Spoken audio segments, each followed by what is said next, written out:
Hey guys, welcome back to my channel. This is your girl, Rebecca Azor, and I'm so glad to have you here with me today.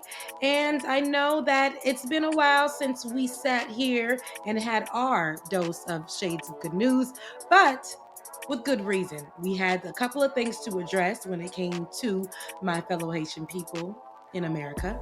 And we're back to our regular scheduled business. So today we have a couple of great stories I definitely want to share with you.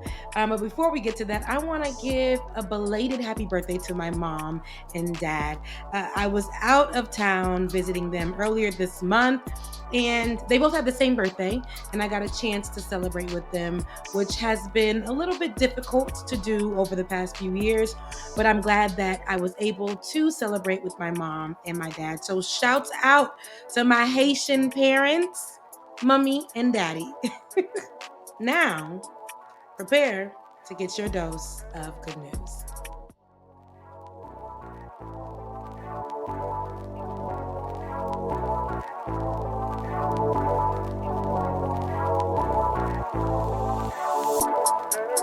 So, first story, we're going to touch on how Black people are saving the world as per usual. No, but Black people saving businesses.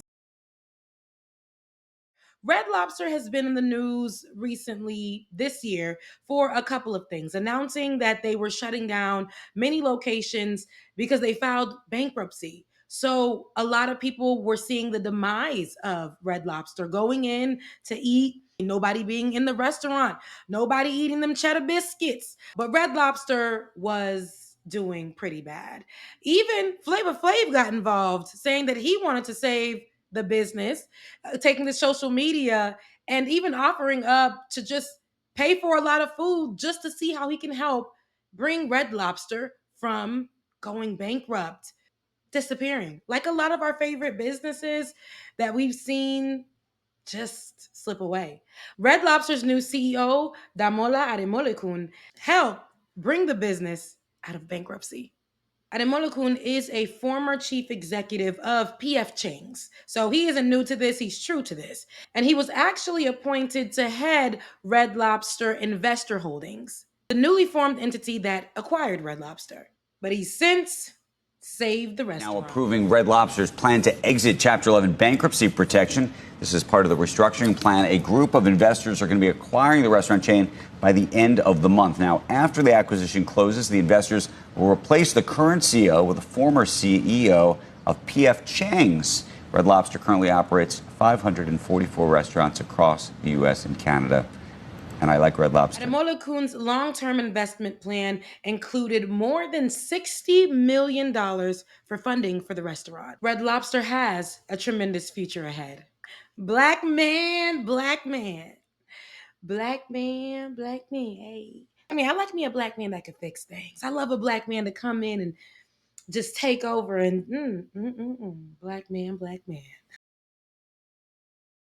Does the name Byron Allen ring a bell for you?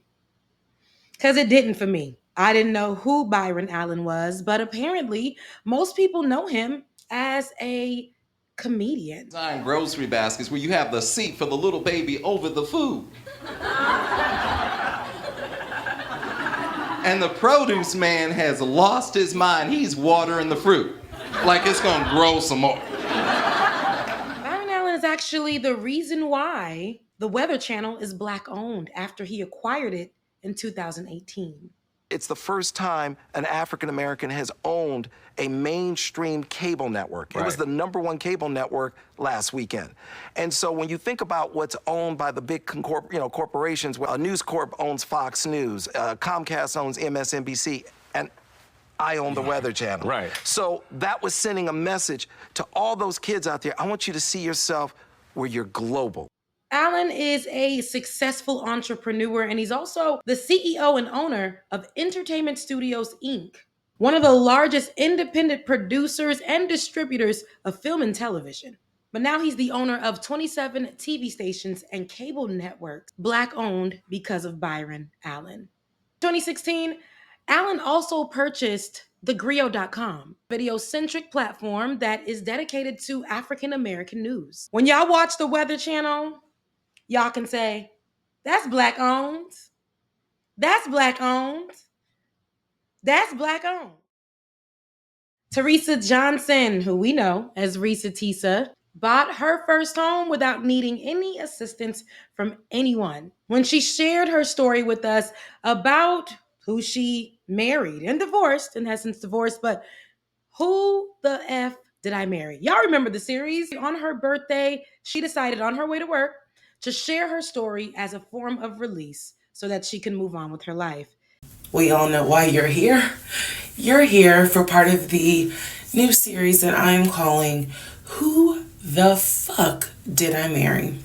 I'm going to create this playlist series, and I'm going to tell the story of how I met, dated, married, and divorced a real pathological liar.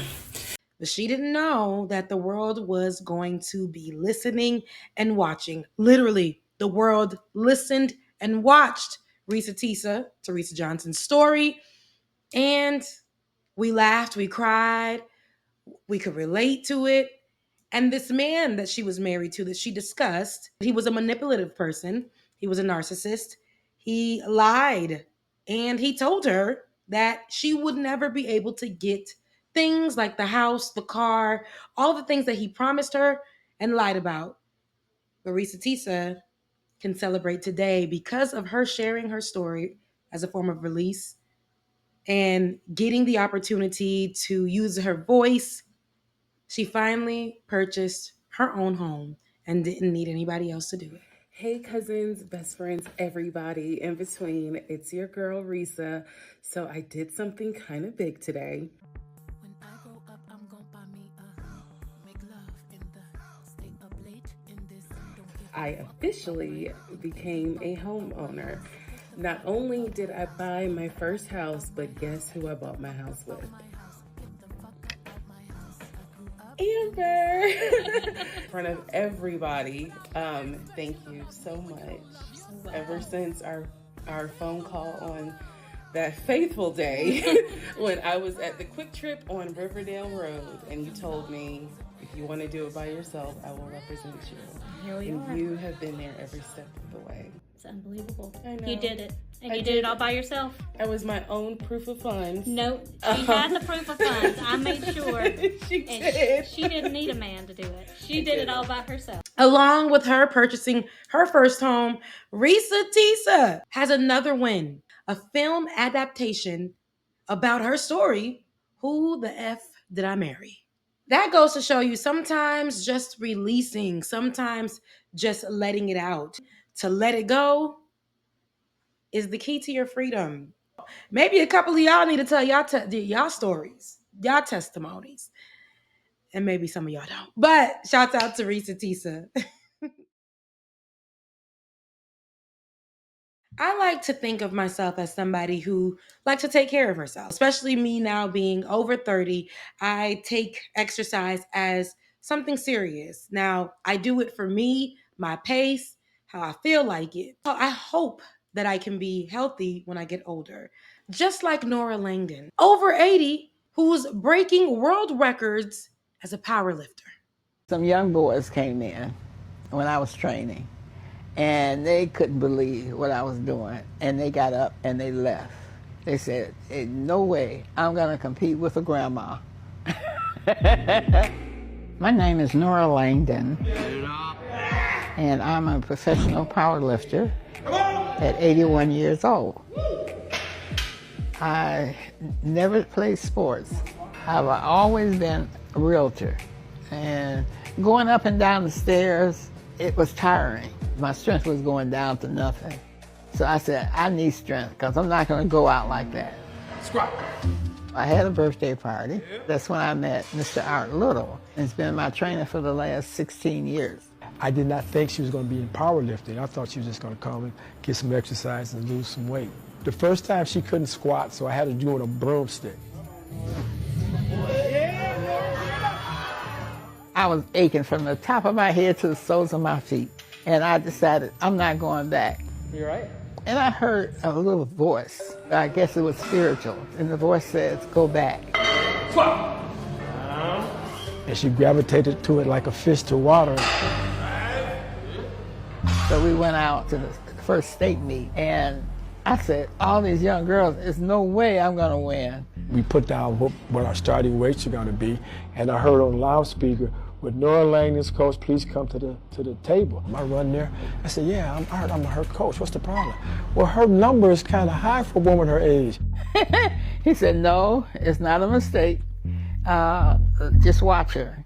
And I did it real easy. She set all the national records and world records for her age group weight class.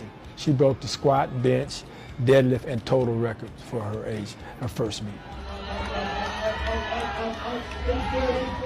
They said I was the best in the world at that point. I love what I do. It's just amazing. Some of my family said, you should quit. But I never quit.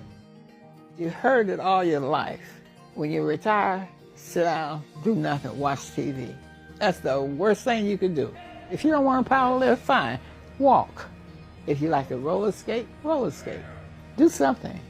But keep that body moving. All right, guys, we're at the end of the show. I hope that you enjoyed today's stories. And if you haven't already, make sure you hit that like, share, and subscribe button, okay? A lot of you guys are asking about monetization right now. The page isn't monetized, so you can head over and give and support in these ways. We're working on monetization, but if you want to go ahead and support your girl, Cash App, Becca's Voice, all right? So I love you guys. I mean it. And shouts out to all of my beautiful, resilient Haitians. Mwah. I'll see you next time.